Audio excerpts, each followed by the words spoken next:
नमस्कार विद्यार्थी मित्रांनो, आज आपण इंग्रजीतून फळांची नावं पाहणार आहोत. फळांना काय म्हणतात ते पाहणार आहोत. कस्टर्ड ॲपल म्हणजे सीताफळ.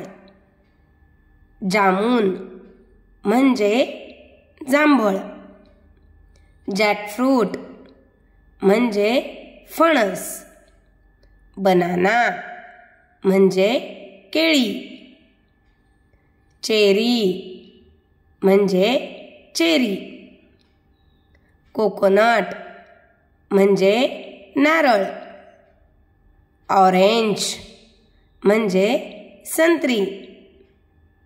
पायनॅपल म्हणजे अननस.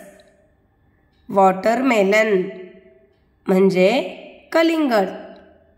ॲपल म्हणजे सफरचंद. स्ट्रॉबेरी म्हणजे स्ट्रॉबेरी. पोमग्रॅनेट म्हणजे डाळिंब. मँगो म्हणजे आंबा.